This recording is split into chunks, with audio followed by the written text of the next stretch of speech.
స్తోత్రం దేవునికి. ఇంకొకసారి అందరికీ వందనాలు. చివర ఉన్న వారందరికి కూడా రాత్రి మనం మాట్లాడుకుంటూ వచ్చాం దేని గురించి? పర్ణశాల పండుగ ఎలా సువార్త పండుగ మార్చబడిపోయింది, పర్ణశాల పండుగ ఎంత అద్భుతమైందో సువార్త పండుగ అంతకన్నా అద్భుతమైంది.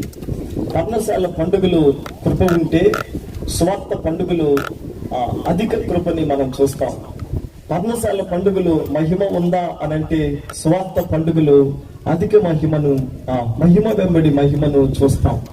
ఇట్లాంటి విషయాలను మనం రాత్రి కాలం గమనిస్తూ వచ్చాం. ఈ రాత్రి ప్రభువు ప్రకటించాడు కదా, మనం ఏమనుకున్నాం? పర్ణశాల పండుగలో ధర్మశాస్త్రాన్ని ప్రకటించాడు, కానీ సువార్తలో ప్రభు దేని ప్రకటించాడు?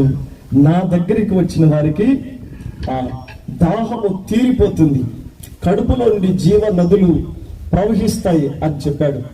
కాబట్టి ఒక్క మాట నేను ప్రార్థన చేసుకుంటున్నాను. నాతోమైన తండ్రి, ఈ రాత్రి కూడా నిలిచి మరి నీ గురించి మేము చెప్పుకోవడానికి, నీ గురించి మాట్లాడుకోవడానికి మాకు మీరిచ్చిన అవకాశాన్ని బట్టి స్తుతిస్తూ ఉన్నాను తండ్రి. మేమేదైనా మాట్లాడుకోవాలా అది నీ గురించే, మేమేదైనా తలపోయాలా అది నీ గురించే, మేమేదైనా ఆశించాలా అది సిలువలో మీరు మా కొరకు పెట్టిన క్రయధనము, ప్రాణ క్రయధనమును గురించి మేము ఆశిస్తున్నాం. రక్తము నుంచి మీరు మాకు ఇచ్చిన విడుదలను మేము ఆస్వాదిస్తున్నాం. మమ్మలను సంఘముగా చేర్చినందుకు స్తుతిస్తున్నాను. మీరే మహిమ, ఘనత, ప్రభావాలు పొందుతూ ఈ రాత్రి మాతో మాట్లాడగలరని యేసు నామములో వేడుకుంటున్నాను తండ్రి. ఆమేన్. మనం ఆలోచించేద్దాం. ఏమిటి అంటే యేసు ప్రభువులు వారు స్వార్థ పండుగ వాతావరణాన్ని పర్ణశాలలో తీసుకుని వచ్చారు. ప్రభు ప్రకటించింది దేన్ని, ఏమి ప్రకటించాడు అంటే రాత్రి మీలో ఎవరు గబుక్కున ఒక మాట అన్నారు, ఆయన సత్యమును ప్రకటించాడు అనే పదాన్ని చెప్పుకొచ్చారు. కానీ జాగ్రత్తగా గమనించండి, ప్రభువు సత్యమును ప్రకటిస్తాడు, అది నిజమే. కానీ ఇక్కడ 3 ప్రకటనలను మనం జాగ్రత్తగా గమనించాలా, లేక 3 ప్రత్యేకమైనటువంటి విషయాలను గుర్తించాలా. అందులో మొట్టమొదటిది ఏమిటి అంటే దేవదూతలు ప్రకటించిన శుభవార్త, రెండవది క్రీస్తు ప్రకటించిన సువార్త, మూడవది అపోస్తలులు మరియు పౌలు ప్రత్యేకంగా ప్రకటించిన సువార్త. ఈ విధంగా 3 భాగాలుగా మనం ఆలోచించేస్తే అందులో మొదటిది దేవదూతలు ప్రకటించిన సువార్త ఏమిటి? లూకా సువార్త 2వ అధ్యాయం 8 నుంచి 14 వచనాల్లో మనకి ఏం సువార్త కనిపిస్తుంది అంటే ఆ గొర్రెల కాపరుల దగ్గరకు వచ్చిన దేవదూతలు మాట్లాడుతూ, ఇదిగో ప్రజలందరికీ కలగబోవు మహా సంతోషకరమైన శుభవర్తమానం, నేడు దావీదు పట్టణమందు రక్షకుడు మీ కొరకు పుట్టి ఉన్నాడు, ఆయన ప్రభు అయిన క్రీస్తు అని చెప్పి వారికి సువార్తని ప్రకటన చేశాడు. ఏమిటి సువార్త? క్రీస్తు పుట్టాడని సువార్త. ఏమిటి సువార్త? పాపులను రక్షించడం కోసం, అంటే వారికి మరింత పాపం చేయడానికి ఈయన ప్రొటెక్షన్ కలిగిస్తున్నాడని కాదు, కానీ పాపమే చేయకుండా వాళ్ళను నివారించి పరిశుద్ధులుగా మార్చడానికి వచ్చిన రక్షకుడు అన్న భావంతో ఆ రోజు దేవదూతలు ప్రకటించినటువంటి సువార్త. ఇక క్రీస్తు ప్రకటించిన సువార్త ఏమిటి అంటే ఆయన మత్తయి సువార్త 4వ అధ్యాయం 17వ వచనాన్ని చదువుకున్నవి రాత్రి. మత్తయి సువార్త 4వ అధ్యాయము 17వ వచనాన్ని చదువుతున్నాను. అప్పటి నుండి యేసు పరలోక రాజ్యము సమీపించి ఉన్నది గనుక మారు మనసు పొందండి చెప్పుతూ ప్రకటింప మొదలు పెట్టాడు అని కనిపిస్తుంది. మీరు విన్నారా? ఆయన దేని ప్రకటించాడు అంటే రాజ్యముల గురించి ప్రకటించాడు. దేవదూతలు దేని ప్రకటించారు అంటే క్రీస్తు పుట్టుకని గురించి ప్రకటిస్తా వచ్చారు. మరి అపోస్తలులు లేక దైవజనుడైన పౌలు దేని ప్రకటించారు? క్రీస్తు శిలువ, మరణ, పునరుద్ధానాలు, రక్తములో ఉన్నటువంటి విమోచన, రక్తములో ఉన్నటువంటి విలువలను గురించి అపోస్తలులు ప్రకటించారు, పౌలు గారు ప్రకటిస్తా వచ్చారు. ఈ విధంగా 3 ప్రకటనలను మనం గమనిస్తాం. అందులో దేవదూతల ప్రకటన అయిపోయింది. ప్రభువు ప్రకటించిన దానిని అపోస్తలులు అందుకొని దానిని వారు చాలా జాగ్రత్తగా ప్రకటిస్తూ వచ్చారు. ఇప్పుడు అంత్యకాలంలో ఉన్న సేవకులు మనం దేని ప్రకటిద్దాము అని అంటే క్రీస్తు రాజ్యమును, రానున్న క్రీస్తు రాజ్యమును గురించి ప్రకటిద్దాం. రాజ్య సువార్తను ప్రకటిద్దాం. ఆ రాజ్యములో ఉన్న దేవుడైన యేసుక్రీస్తుని మనం ప్రకటిద్దాం. ఆయన మనకిచ్చిన విడుదల గురించి ప్రకటిద్దాం. మనం చేయాల్సిన ప్రకటన ఇదే.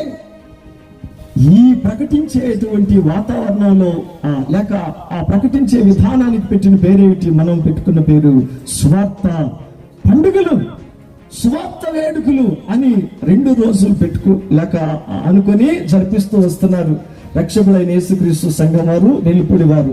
Thank you. మీరు తీసుకున్న మంచి నిర్ణయాన్ని బట్టి ప్రభువుకే మహిమ కలుగును గాక. రైట్. క్రీస్తునందు ప్రియ సంఘ బిడ్డలారా, నేను ఈ విషయాలను ఈ రాత్రి చాలా కూలంకుషంగా తక్కువ సమయంలో దేని గురించి ప్రకటిద్దాం? క్రీస్తు రాజ్యాన్ని గురించి ఆలోచించేద్దాం. ప్రభువు రాజ్యాన్ని గురించి ప్రకటిద్దాం. ఎప్పుడు కూడా దేవుని రాజ్యాన్ని గురించి ప్రకటించాలా అని నిలబడిన దైవజనుడు ప్రభువుని గురించి ప్రకటిస్తా, రాజ్యాన్ని గురించి ప్రకటిస్తూ ఉంటే స్వస్థతలు వాటికంతట అవే జరుగుతాయి, దురాత్మలు వాటికంతట అవే వెళ్ళిపోతాయి. లోకములో బలహీనులైన వారు ఆ వార్తను వింటూ బలవంతులుగా లేచి నిలబడుదురుగాక. మరణ అవస్థలో ఉన్నవారు మరణం నుంచి జీవములోనికి ప్రవేశించుదురుగాక. ఏ వార్త వింటూ ఉంటే దేవుని రాజ్యమును గురించిన ప్రకటన వింటూ ఉంటే జరిగేటువంటి విమోచనలు అమోఘమైనవి.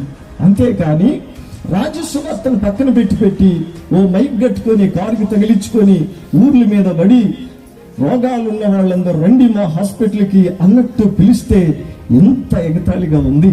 దేవుని సేవ చేస్తూ కష్టపడి సంఘాలు కడుతూ నిరంతరం దేవుని పనిలో అహర్నిశలు పనిచేస్తున్నావే, మీ ప్రకటన ఏంటి? దేని ప్రకటించాలనుకుంటున్నారు? మీ ప్రకటనలో ఉన్నటువంటి విలువలేంటి? మీ ప్రకటన వెనకాల ఉన్నటువంటి వ్యాపారం ఏంటి?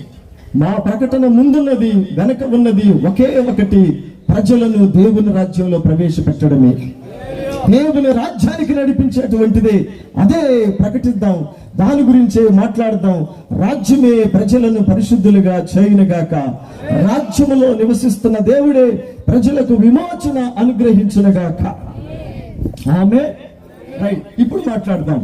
ఏమని చెప్పాడు యేసు ప్రభువుల వారు? ఆయన ఉపవాసం ఉండి 40 దినాలు బయట వచ్చిన తర్వాత ఆ శత్రువుని ఓడించి, అపవాదిని ఓడించి, ఆ తర్వాత ఆయన ఏమని మొదలు పెట్టాడంట? పరలోక రాజ్యం సమీపించింది, అంతటా అందరూ ఏం చేయాలి? మారు మనసు పొందండి అని ప్రకటన చేశాడు. ఇక్కడ మారు మనసు అనే దగ్గరకు వచ్చినప్పటికీ మన బోధకులు మనకు నేర్పించింది ఏమిటి అంటే, మీరు పాపం విషయంలో మారు మనసు పొందండి, పాపమే అని చెప్తూ వచ్చారు. అసలు వాస్తవంగా ప్రభు మారు మనసు పొందండి అని సువార్త ప్రకటించినప్పుడు తొలిసారిగా అది ఎవరికి ఆమోదించబడింది? ఎవరికి అది ప్రకటించబడింది?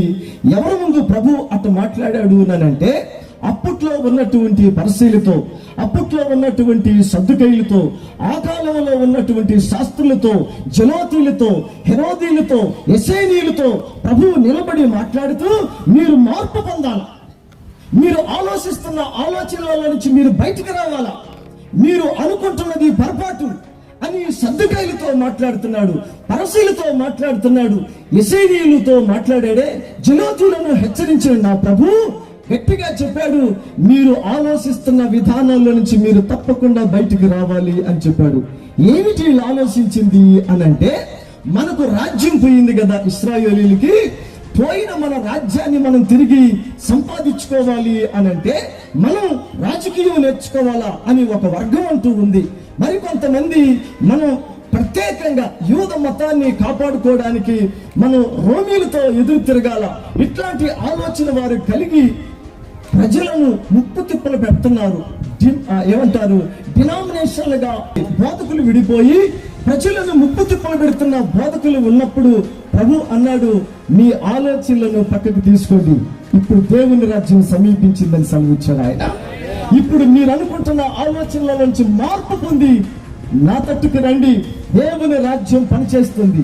ఇప్పుడు మీకు ఇవ్వబోతున్న రాజ్యము భూ సంబంధమైన అబ్రహాముకు వాగ్దానం చేసిన ఆ రాజ్యమే కాదు, ఇప్పుడు మీకు ఇవ్వాలనుకుంటున్న రాజ్యం ఏది అంటే పరలోక రాజ్యాన్ని మీకు ఇవ్వడానికి వచ్చానని సెలవిచ్చాడు ఆయన.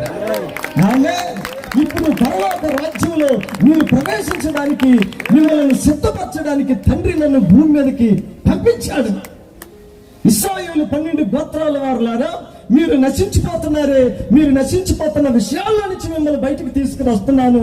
ఎక్కడికి తీసుకుపోవడానికి అంటే, మోషే మిమ్మల్ని వాగ్దాన దేశానికి నడిపిస్తే నేను మిమ్మల్ని పరలోకానికి నడిపించడానికి వచ్చాను. మోషే నడిపింపు వేరు, యేసుక్రీస్తుల వారు నడిపింపు వేరు.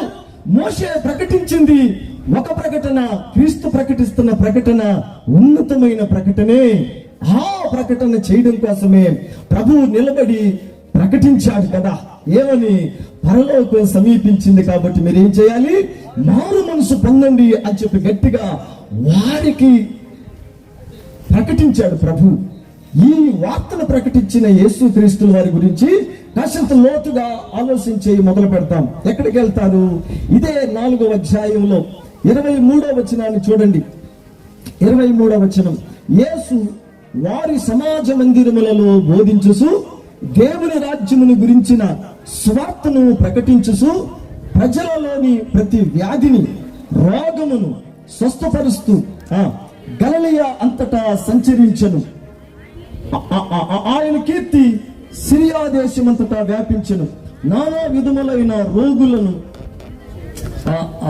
రోగముల చేతను, వేదనల చేతను విడిపించబడిన వ్యాధిగ్రస్తులు అందరినీ, దయ్యములు పట్టిన వారిని, చాంద్ర రోగములను, పక్షవాయువు గలవారిని వారు ఆయన యొద్దకు తీసుకుని రాగా ఆయన వారిని ఏం చేశాడట? స్వస్థపరిచెను. ఇప్పుడు 25వ వచనం ఏకంగా చదవదాం. గలిలయ, దెకపోలియా, యెరూషలేము, యూదయ ప్రదేశముల నుండి, యోర్దాను అవతల నుండి బహుజన సమూహములను ఆయనను ఏం చేశారు? వెంబడించారని చెప్పారు అక్కడ. ఆమె నా ప్రియ సంఘ బిడ్డలారా గమనించండి, ఆయన స్వస్థపరచడానికి ముందు దేన్ని ప్రకటించడం చూద్దాం? దేవుని రాజ్యమును గురించి ప్రకటించాడు. ఏ సాధం? ఏ సామె? గట్టిగా దేన్ని ప్రకటించాడు ఆయన? ఇంకా చెప్పాలి, దేన్ని ప్రకటించాడు ఆయన? అంతేకాని తన గురించి ఏమైనా గట్టిగా అన్నాడా? నేను కృపావరాలు పొందిన వాడిని, చాలా కృపావరాలు కలిగి ఉన్నాను అనేమని అన్నాడా? ఆయన రాజ్యాన్ని గురించి ప్రకటిస్తున్నాడు. రాజ్యాన్ని గురించి ప్రకటిస్తూ ఉన్నప్పుడు ఎవరు వింటున్నారో రాజ్య సువార్తని వారిని స్వస్థపరిచాడు. రాజ్యాన్ని అంగీకరించిన వాళ్ళను స్వస్థపరిచాడు. మన దగ్గర ఉన్నటువంటి మాట ఏంటినంటే, ముందు నన్ను కానీ స్వస్థపరిస్తే తర్వాత నేను అంగీకరిస్తాను. ముందు నన్ను బాగు చేయండి, అప్పుడు మేము ఇంట్లో వాళ్ళందరం ప్రభువుని నమ్ముకుంటాం, తర్వాత విడిపోతాం కొద్ది రోజులు వచ్చిన తర్వాత. కానీ ఇక్కడేం జరిగింది? ఆయన గట్టిగా ప్రకటిస్తూ ఉన్నాడు. దేవుని రాజ్యాన్ని ప్రకటిస్తే దాన్ని విని అంగీకరించిన వారిని కనిపెట్టి స్వస్థపరిచి వారిని పీడిస్తున్నటువంటి దెయ్యాల చేతిలో నుంచి విడిపించినటువంటి మహాగణుడు మనం ఆరాధిస్తున్న ప్రభువైన యేసుక్రీస్తుల వారు. ఆమె మనం గట్టిగా అనుకున్నాం, దేన్ని అంగీకరిద్దాం? ప్రభువు ప్రకటించిన దేవుని రాజ్యాన్ని గురించి మనం ప్రకటిద్దాం, దానినే అంగీకరించుదాం గాక. ఇక్కడ నేను ఈ రాజ్యాన్ని గురించినటువంటి ఒక 4 విషయాలను ఊరికే చెప్తున్నాను, వివరిస్తానని కాదు, ఇట్లా గట్టిగా అనుకున్నాను.